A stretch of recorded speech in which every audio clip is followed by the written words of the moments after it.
ASMR Bible series, and I wanted to do something a little bit different. I want to start reading in the Gospels here in the upcoming videos, and that's the opening of the New Testament, starting in the book of Matthew. The Gospels being Matthew, Mark, Luke, and John. Or I guess I could do it this way: Matthew, Mark, Luke, John.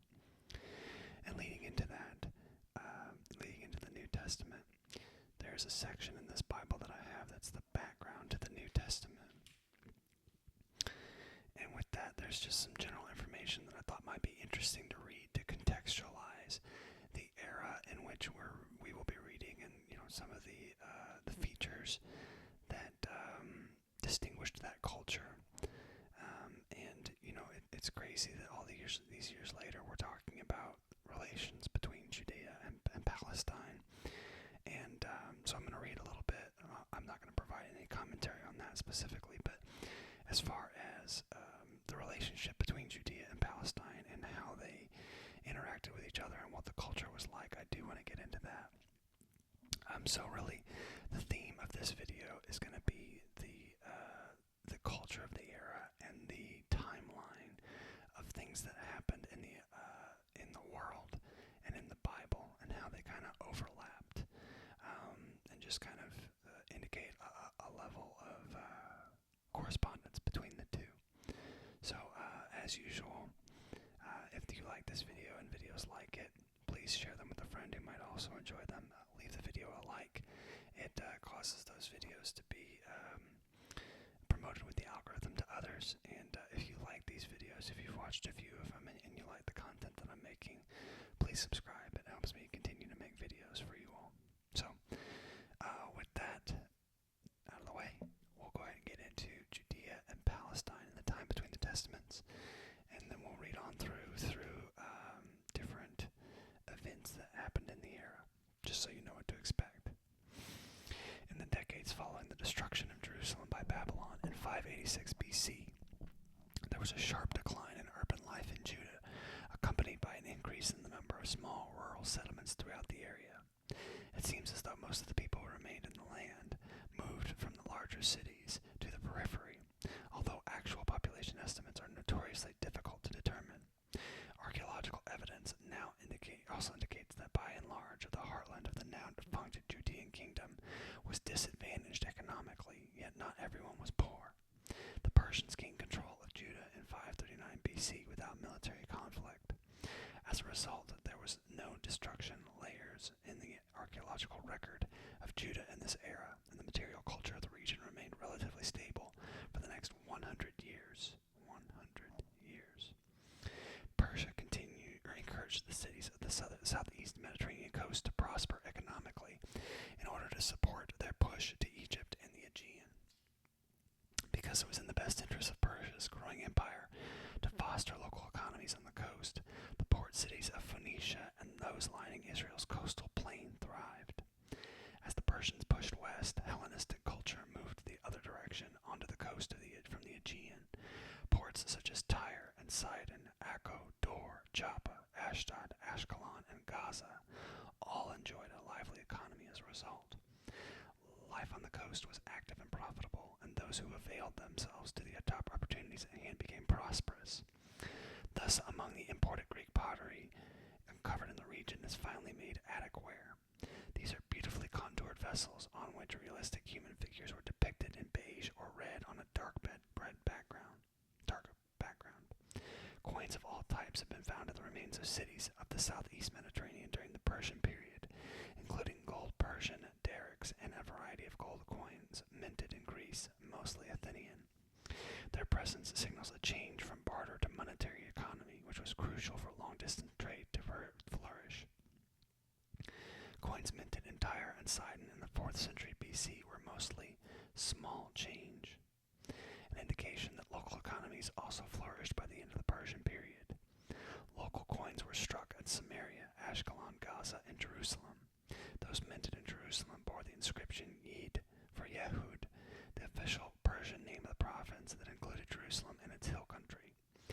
Jars stamped with Yid have been found at sites within this province, indicating either a taxation system or the centralization of production and supply at Jerusalem. Jerusalem. By the end of the 5th century BC, cities along the coast such as Akko, Dor, Ashdod, and Ashkelon were rebuilt on the Hippodamic plan, in which streets were laid out in a grid pattern. Cities were divided into special quarters based on civic functions.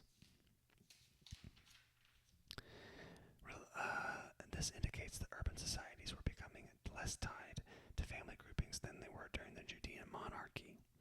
The coastal plains and large inland valleys, such as the Jezreel Valley, were, naturally, the areas most open to travel and trade. It was these regions that became the most densely settled in the 5th and 4th centuries BC. With the exception of Jerusalem, the upper hill country of Judah remained relatively empty. The question of how large the city of Jerusalem actually was during the Persian period remains open.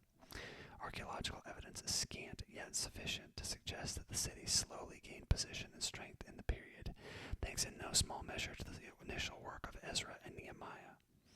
This hilly heartland of the old Judean monarchy was relatively isolated from both Persian and Greek influence, and without many resources worth taxing, seems largely to have been left alone throughout the Persian period. By comparison, diaspora Jewish communities thrived in Babylon and Egypt, even after the return from exile. Cuneiform texts belonging to Musharo Archive and dating to the 5th century BC record the business activities of a prosperous Jewish banking family in Babylonia. The Elephantine papyri reveal a thriving Jewish community in Upper Egypt in the 5th and 4th centuries BC, centered on a Jewish temple that included a live animal sacrifice. Remains of this temple have been found in Elephantine Island of the Nile, opposite Aswan. When Alexander the Great conquered lands bordering the Mediterranean southeast coast in 332 BC, he gave formal political sanction to cultural processes already deeply ingrained in the region. As the Persian conquest 2 centuries before the rise of the Greeks did not interrupt trade but spurred it, the larger port cities continued to serve as gateways for goods of both exotic and mundane, stimulating the economy of the entire region in the process. Among the most expensive products were purple cloths. Installations for manufacturing purple dye from murex snails native to the Phoenician coast have been found at Dor and Tel Mor, the port of Ashdod. These give clear indication of an expanding economy in the region. It is significant that only one port was given a completely new and Hellenized name, in honor of Ptolemies, the Greek-installed Egyptian kings who ruled the area. Akko/Ptolemy was the only natural port south of Phoenicia, serving as the main gateway from the Mediterranean to Galilee, Samaria, and Judea, until Herod the Great built Caesarea in the late 1st century BC. The archaeological record shows a new line of settlements established in the Hellenistic period through the Negev highlands, connecting the port at Gaza with Transjordan and Arabia. These include Nassana, Elusa, Avda, and Moa, fortified way stations protecting caravan traffic and connecting the Nabatean-controlled spice route to a waiting Mediterranean world. In the time of the New Testament, Herod the Great exploited this revenue stream to the fullest. The Adamuian city of Marasha in the southern Shephelah was one of the most important inland cities to reflect Hellenistic culture. And when you hear Hellenistic, you can think Greek or non-Jewish. Once an important Judean city, Marasha was built on the Hippodamic plan atop the old Iron Age site, with straight streets connecting at 90-degree angles. The city walls were built in part with large squared stones laid with their narrow end facing out. This made for very strong fortifications, actually intended to thwart battering rams. Many fortifications in the Hellenistic period were built of the same way. Marasha's vast lower city surrounding the Tell expanded greatly during the time. Many structures in the lower city were dug into the soft, chalky bedrock below, with large underground rooms. 2 of Marasha's tombs were decorated with brilliant images painted by a Sidonian style, attesting to the spread of Mediterranean culture beyond the coastal plain. Another important Hellenized city of this period was Beth Shean, at the far eastern end of the Jezreel Valley system, which itself was an easy corridor for foreign penetration. Renamed Scythopolis, the city began to expand around the base of its Tell. In the Hellenistic period, they continued to grow in size 1,000 years. 1,000 years. The reconstructed city seen in Bethshean today was the culmination of this process, which was terminated by an earthquake in AD 749. Less is known of life in the urban centers of the hill country during the Hellenistic period. Jerusalem seems to have been the only true city in the southern hills, with Shechem and Samaria the only sizable urban centers in the hills farther north. There's very little archaeological evidence from this time in Jerusalem. Indeed, the Hellenistic period prior to the Maccabean revolt is the least representative of any of the archaeological periods in Jerusalem from the Middle Bronze Age to the modern times. On the other hand, there was significant construction at Shechem in the 4th century BC, probably related to a growing Samaritan community there. A Samaritan temple was built on the summit of Mount Gerizim, overlooking Shechem from the south. The old Israelite capital city of Samaria, destroyed by Alexander the Great, was rebuilt as a strong Hellenized city with fortified walls. Greater impetus for the spread of Hellenistic material culture in the hill country came with the Seleucid conquest of Samaria, Judea, and Galilee by Antiochus III at the beginning of the 2nd century BC. With this conquest came Greek literature, religion, and political thought, with a worldview that left an indelible Hellenistic stamp on the art, architecture, city plans, and pottery of the region. One of the clear markers of this change is the appearance of classical Greek architecture in the hill country. By the middle of the 2nd century BC, buildings appeared in Jerusalem and Shechem according to the Doric and Ionic orders. The earliest evidence of mosaic floors in the land can be dated to about the same time, found at Tel Napha, near Caesarea Philippi. At a site called Tyre, in the western Gilead foothills of the Transjordan, a member of the prominent Jewish Tobiad family built a magnificent pleasure palace, adorned with large reliefs of lions and surrounded by a reflecting pool. In 167 BC, the Jewish family of the Maccabees led a revolt against their Seleucid overlords, eventually establishing the Hasmonean kingdom in 142. Major literary descriptions of this revolt are found in the apocryphal books 1st and 2nd Maccabees, which is also influenced by the account penned by the 1st century AD Jewish historian Josephus. Subsequent to this revolt, we observe divisions among Jewish sectarian groups, especially Pharisees, Sadducees, and Essenes, with literature discovered at Qumran likely representing the Essene reaction against the Hasmonean leaders, who proclaimed themselves high priests. The initial impetus for the Maccabean revolt was to counter Hellenistic religious and cultural inroads in Jerusalem. Yet after the temple was cleansed, the recurring tide of Hellenism became too strong to overcome. There's clear archaeological evidence that Jewish aristocrats in Jerusalem had become enamored with Hellenistic architecture by the time of the Hasmonean king Alexander Janus. During his reign, many improvements were made to the infrastructure of Jerusalem in an attempt to make it look more like the Greek city. It is also clear that Jerusalem grew significantly during this time. In excavations of the western part of the walled city of Jerusalem, remains from the late Hellenistic and Hasmonean periods are found directly on top of remains from the time of the late Judean monarchy with no intervening strata. The wall around Jerusalem's western hill, which Josephus called the First Wall, was completed by Alexander Jannaeus.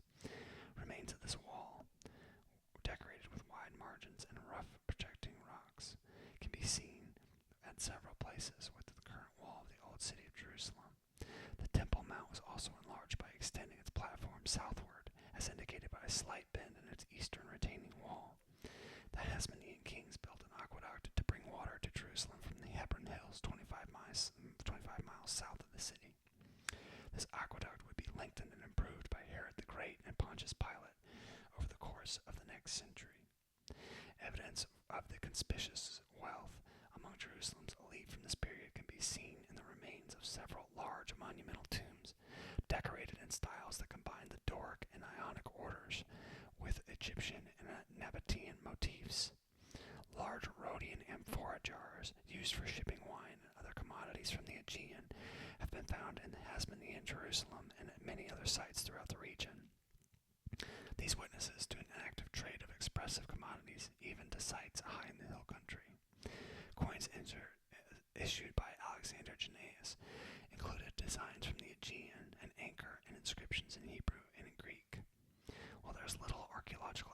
attesting to the destruction of sites during the Maccabean revolt, there is clear evidence of a spurt in building activity afterwards.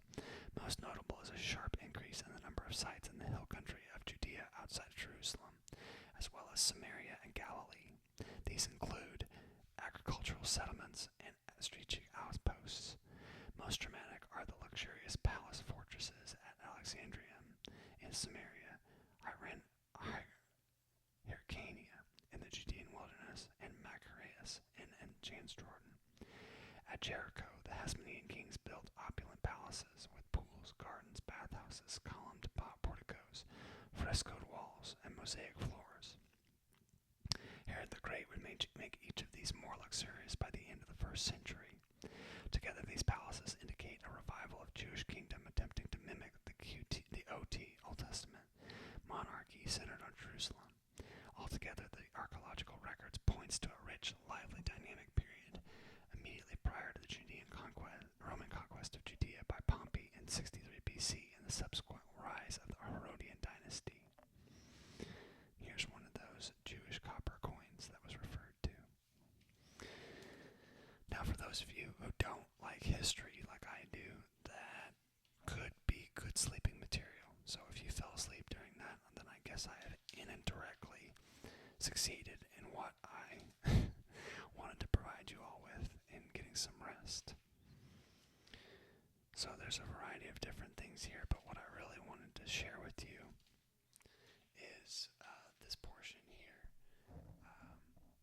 about the New Testament timeline right here.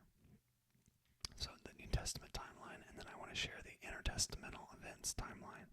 So these are more secular events, and then this is the New Testament timeline, and we will obviously very much get into this as we continue with the New Testament.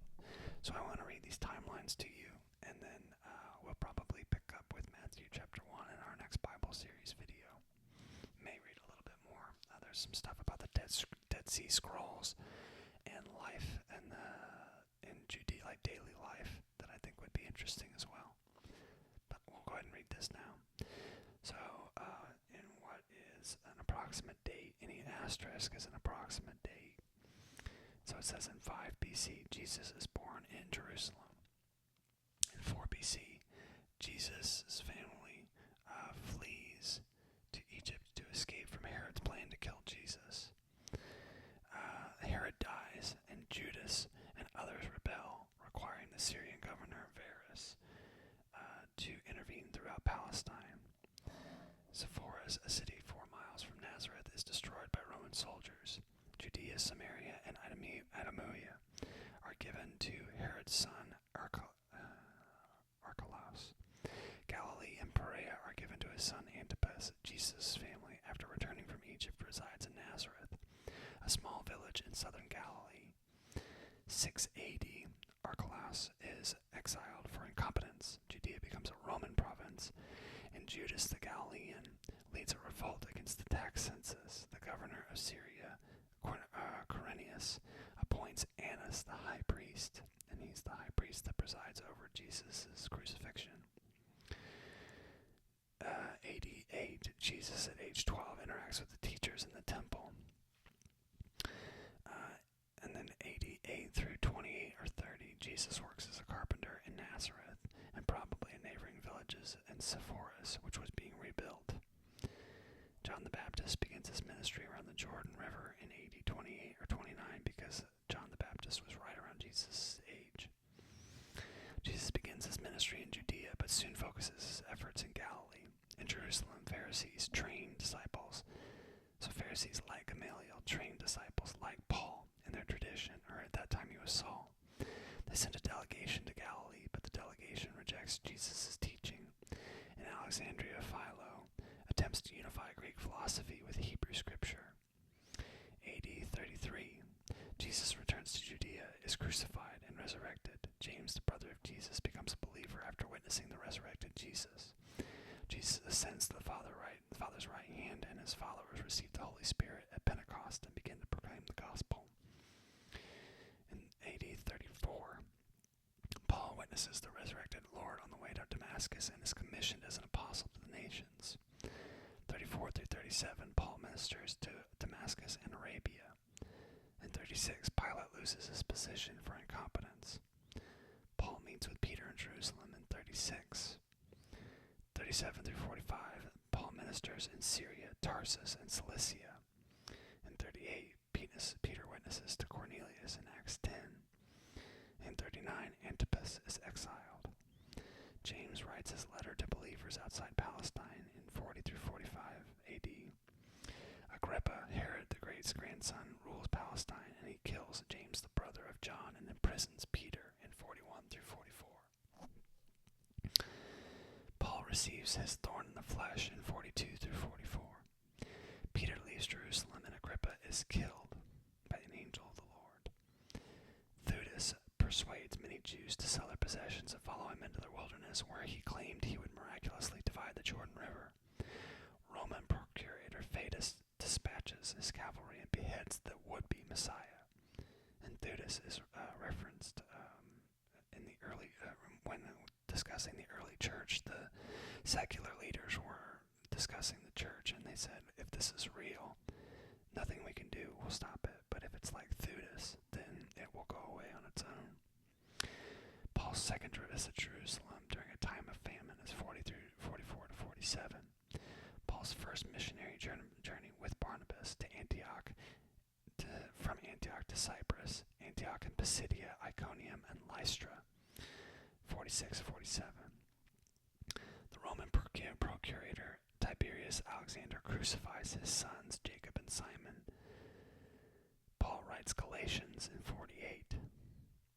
48 and 49, Paul and Peter return to Jerusalem for the Apostolic Council, which with the assistance of James frees Gentile believers from the requirement of circumcision in opposition to Pharisee believers. Paul and Barnabas return to Antioch, but split over a dispute about John Mark. Paul's second missionary journey with Silas from Antioch to Syria, Cilicia, southern Galatia, Macedonia, and notably Philippi, Thessalonica, and Berea, then on to Achaia, and Athens, and Corinth, in 48 through 51. Claudius expels Jews from Rome in 49 because of conflicts about Jesus. Paul befriends two refugees, Priscilla and Aquila, in Corinth. Paul writes 1st and 2nd Thessalonians from Corinth. Paul appears before Gallio, the proconsul of Achaia. Paul returns to Rome. Paul's third missionary journey from Antioch to Galatia, Phrygia, Ephesus, Macedonia, and Greece. Paul ministers in Ephesus. And it's cool to see this because we see where some of these books came from. Like the places he visits were a lot of the places that he wrote letters for the churches. So Ephesus, Ephesians, Galatia, Galatians, and so on. Mark writes his gospel in AD 53, containing Peter's memories of Jesus, perhaps within a decade. Matthew publishes his gospel, which relies on Mark and other sources. Paul writes 1 Corinthians from Ephesus. Claudius dies, and Priscilla and Aquila return home to Rome and host a church in their home. Nero reigns 54 through 68, so a lot of persecution in this period. Paul writes 2 Corinthians from Macedonia in 55-56. In 57, Paul winters in Corinth and writes Romans, and travels to Jerusalem, visiting James and the brothers of Jesus, and is arrested. 57 through 59, Paul is imprisoned and transferred to Caesarea. Paul begins his voyage to Rome in 60. He is shipwrecked for 3 months in the island of Malta. The letter of Hebrews is written 60 through 70 during that time range. James, the brother of the Lord, is executed by the Sadducean high priest Ananus. Peter writes his first letter, 1 Peter, from Rome in 62-63. Paul arrives in Rome and stays under house arrest, writing Ephesians, Colossians, Philemon during that time in 62.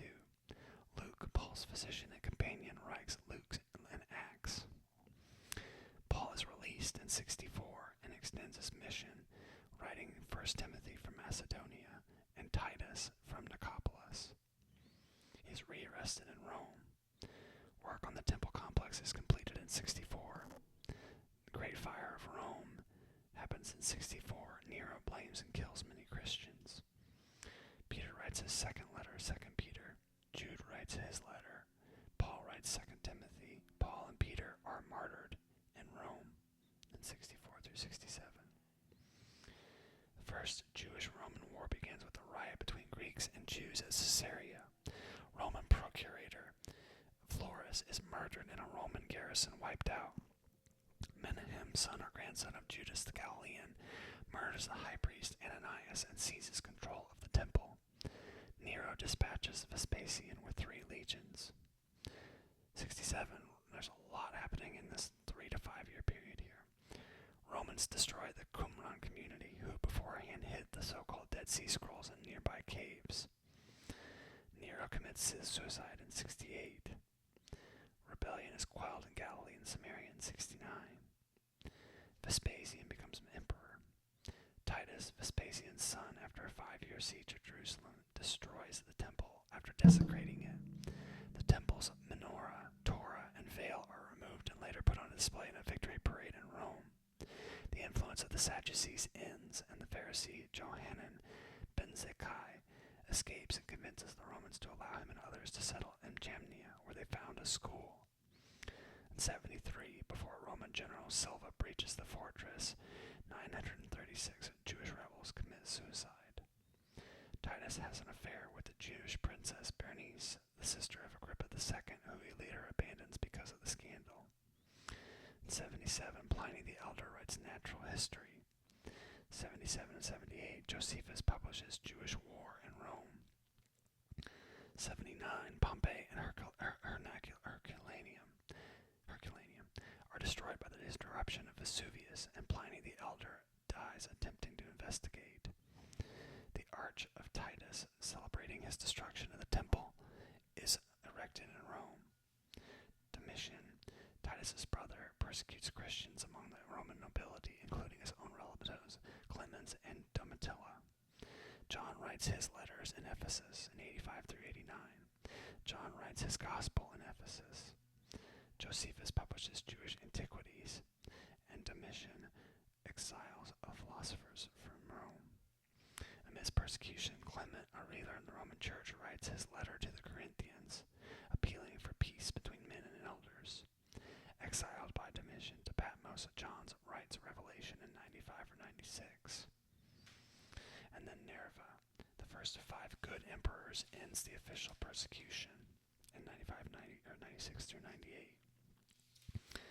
So that's the New Testament timeline, and I'll try and highlight a few intertestamental events that would be of interest.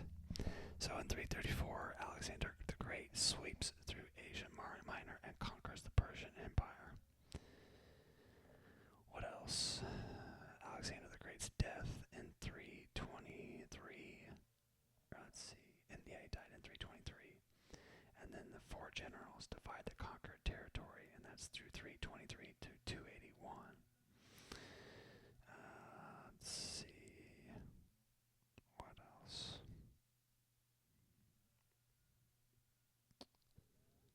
I'm trying to read ones that would be of interest. All of these could be interest, but I don't want this video to drag out to be an hour.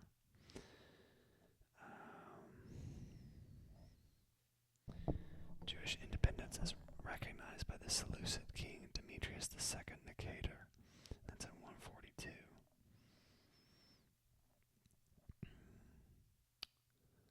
Let's see. Spartacus, a gladiator slave, leads an ultimately successful slave revolt against the Roman Republic, and that's in 73. So this whole area is rife with just crazy things happening. Although this is still BC, so this predates Jesus. I'm sorry, because we're working down. The Library of Alexandria is burned in 47 BC. Julius Caesar is murdered in 44 BC. The Ides of March. And then the Roman Senate declares Herod the Great king of the Jews, giving him vassal rulership over Palestine. His rule does not truly begin until 37 BC.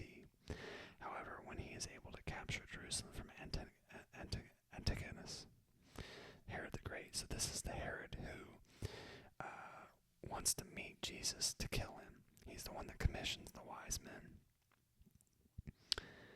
He's the legitimate successor to the Hasmonean dynasty.